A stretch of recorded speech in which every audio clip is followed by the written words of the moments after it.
Na França, na Alemanha, na Inglaterra, essa modalidade assumiu um nome muito diferenciado. Mas, enfim, essa modalidade era vista como alguma coisa para cientistas políticos, para jornalistas, né? E não para historiadores de verdade, que demandariam então um recuo temporal. E vejam, nós estamos falando já de uma fase em que o marxismo era conhecido, em que as críticas do Zanardi eram conhecidas. E, portanto, esses historiadores estavam sendo, teoricamente, bastante preconceituosos ao ainda demandar o devido recuo temporal. Porque quem fez isso foi Ranke. Foi o positivismo que eles criticavam tanto. Mas a questão do recuo temporal ficou com força, como eu disse antes. Mesmo nessa fase dos anos 50, ainda prevalecia com força essa ideia de que a verdadeira história, a história com H maiúsculo, a história nobilitada pela pátina do tempo, é a história antiga, moderna, a história medieval moderna. Então a ideia de recuo temporal muitas vezes se confundiu com a ideia da perspectiva. Perspectiva, assim como ponto de vista, aquilo que talvez seja uma dimensão subjetiva muito exagerada, que contamine um conhecimento verdadeiro, eficaz. Deve-se evitar a perspectiva. Como? Com o recuo temporal. Então a ideia de recuo temporal, esse recuo nobilitador da verdadeira história, muitas vezes foi vista por historiadores afamados, por historiadores inclusive marxistas, historiadores críticos do Zanardi, como uma garantia de se evitar o viés, a perspectiva subjetivista. Só depois, muitos anos depois, quando os temas, por exemplo, do Holocausto surgiram com muita força nos debates políticos, jornalísticos, internacionais, só depois é que então se constituiu isso que nós chamamos hoje em dia de história do tempo presente, mesclada, caracterizada pelo tratamento desses temas típicos da violência, do Holocausto, das ditaduras e, sobretudo, da questão da memória, né? Da memória como uma garantia do não esquecimento, a memória como uma justiça, né? Esses temas que caracterizam a nossa história do tempo presente, como nós conhecemos hoje, são temas que foram se constituindo aí pelos anos 80. Né? Aquela história praticada pelos institutos históricos criados no pós-guerra não era uma história que se debruçasse, por exemplo, sobre a questão do Holocausto, sobre a questão do colaboracionismo. Isso era um tema tabu. Só houve uma retomada, ou só houve uma abordagem desses temas nos anos 80. Mal comparando, assim como nós, em relação também aos tabus sobre a ditadura militar, né? Só hoje que nós temos, de algum modo, quase que condições de tratar desses temas com algum distanciamento. Está vendo como essa questão do distanciamento ela cola na gente? Realmente o que caracteriza a história do tempo presente é essa imbricação com a política. E essa é uma imbricação muito complexa. Nós somos, ao mesmo tempo, sujeitos e objeto dessa história, desse conhecimento que queiramos constituir. E então, existem dimensões que são dimensões muito complexas de configurar teoricamente para o historiador, que trata desses aspectos traumáticos do tempo presente. Quando um historiador fala, por exemplo, da tortura na ditadura brasileira, se ele tiver participado, como, por exemplo, um militante de esquerda daquela época, certamente esse é um assunto muito difícil de abordar para ele. Então, o problema do distanciamento, o problema do recuo temporal, que é um problema fundamental para a constituição propriamente epistemológica da nossa disciplina, ele não é tão simples assim de descartar, porque, bem, o envolvimento com as questões também não é uma coisa simples de descartar, como eu espero mencionar ainda com vocês até daqui a pouco. Então, essa é uma questão fundamental para quem lida com a história do tempo presente. O fato de que nós temos nessa relação cognitiva uma certa mescla entre sujeito e objeto, né? E a ideia de que um distanciamento garantiria, um recuo temporal garantiria um certo controle da perspectiva, ela certamente não é segura, como nós sabemos, mas por outro lado ela se apresenta para nós como um dado quase que da realidade. Quando na Alemanha Oriental, quando os arquivos foram abertos, né, depois do fim da Alemanha, do fim da separação, os arquivos da Alemanha Oriental foram abertos.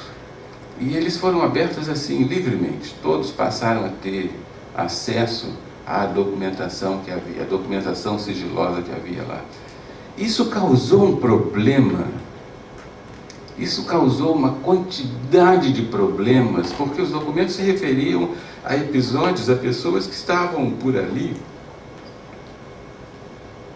E então a Associação de Historiadores lançou uma nota falando uma porção de obviedades que para quem não estava lá não entendeu nada. A história, nós não devemos dar crédito absoluto às fontes. Parecia uma aula de metodologia da História 1, de introdução aos estudos históricos.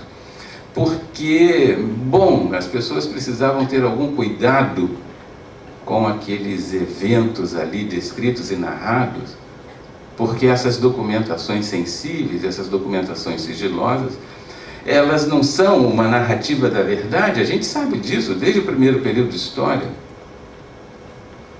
Mas quando um jornalista, quando alguém que vai lá no arquivo, pega um desses documentos e vê o que está ali narrado, se ele der crédito absoluto àquele documento, que é um documento da repressão, ele deve divulgar isso. De que maneira ele deve divulgar isso? Há uma dimensão ética e moral aí.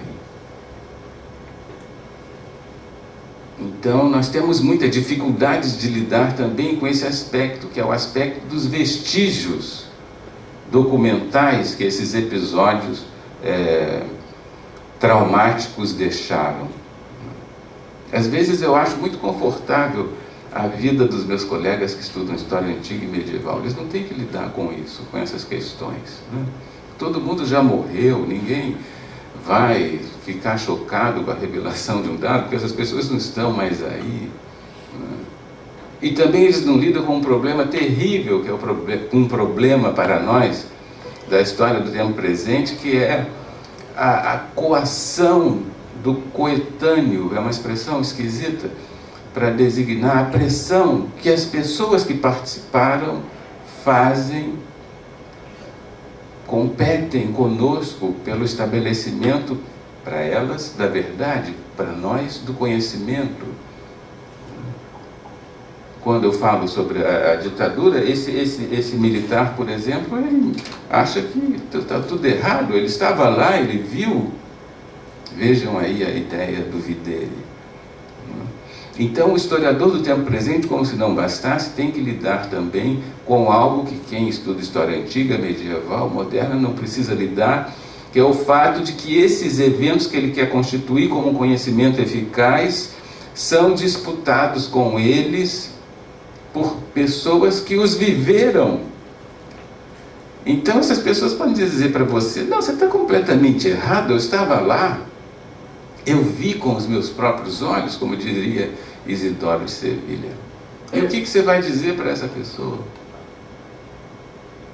É uma coisa muito... E quando esse testemunho, vejam a questão do testemunho aí de novo, quando esse testemunho do coetâneo, da pessoa que viveu o episódio, ele é um testemunho que narra, que reporta um evento traumático? O que você vai dizer? Como é que você vai contrapor a esse testemunho a questão da complexidade que o conhecimento histórico deve almejar? Eu vou dizer para uma pessoa que foi torturada: ah, não, calma lá, o que eu quero é constituir um conhecimento plural, complexo, sobre a questão da testemunha. E ela lá dizendo: eu fui torturado, você está maluco?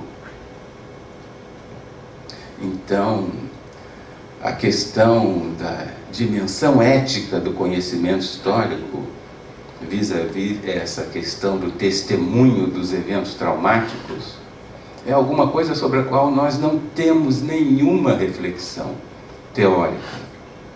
Nós precisamos muito dessa reflexão teórica. Existe alguma coisa escrita pelo Dominique Lacapra sobre isso, que é muito interessante. Ele tem umas reflexões, sobretudo voltadas para a questão do Holocausto e como é que o historiador poderia se aventurar na constituição de conhecimento sobre esses episódios traumáticos, ao mesmo tempo buscando alguma objetividade, porque é para isso que nos pagam, né? A nossa profissão demanda que a gente constitua um conhecimento complexo, sofisticado, elaborado e, na medida do possível, mais objetivo possível. E, na medida do possível, mais objetivo. Mas, ao mesmo tempo, diz Dominique Lacapra, como é que a gente lida com essa dimensão ética da violência, do trauma? Ele tem lá uma resposta que é compartilhando o que ele chama de empatia. Empatia com as vítimas. Nós poderíamos ter alguma empatia, e ele diz, não confundam empatia com identificação. Não é que eu vá me pôr no lugar da vítima, mas é preciso ter alguma empatia, porque seria quase que um cinismo obsceno você não reconhecer essa violência, essa tortura, esse trauma, o holocausto, o que seja. Ele alega que é possível, ao mesmo tempo, no mesmo movimento analítico, você buscar objetividade e ter essa empatia com as vítimas. Não sei se é a melhor reflexão, mas é a única que eu conheço sobre isso, com mais, digamos, a única do meu ponto de vista, de quem está buscando uma reflexão teórica, epistemológica, sobre a constituição do conhecimento histórico nessa fronteira aí tão tênue e que tem que considerar toda essa problemática da objetividade do conhecimento, que eu estou aqui sumarizando de maneira tão grosseira, mas, ao mesmo tempo, tende a enfrentar, como enfrentam os historiadores do tempo presente, esse aspecto que, na falta de expressão melhor, eu estou chamando de dimensão ético-moral. Porque o que esperam muitas vezes de nós, né, reproduzindo quase que todos os elementos da máxima de Cícero, né? Não só a história como mestra da vida, mas como tribunal da verdade, como testemunha da verdade, como testemunha dos tempos, toda aquela frase famosa de Cícero, né? O que esperam de nós é uma coisa tão elementar, e é um risco dizer isso. Se eu digo isso num debate político, eu sou linchado. Mas o que esperam de nós é uma coisa tão elementar quanto a condenação do mal. Pelo amor de Deus, a gente vai formar dezenas de historiadores para que eles condenem o mal? Então o mal é mal e o bem é bem. Bom, isso é um truísmo, né? A condenação do mal é um truísmo. Imagina se eu digo isso na Comissão da Verdade. Não, isso aí foi horrível. Tá certo, mas e daí? Isso não significa nada. A dimensão epistemológica da condenação do mal é quase que nula. O alcance conhecimental, se a gente não quiser falar em alcance gnoseológico, para não ficar muito pedante, o alcance gnoseológico, fiquei pedante,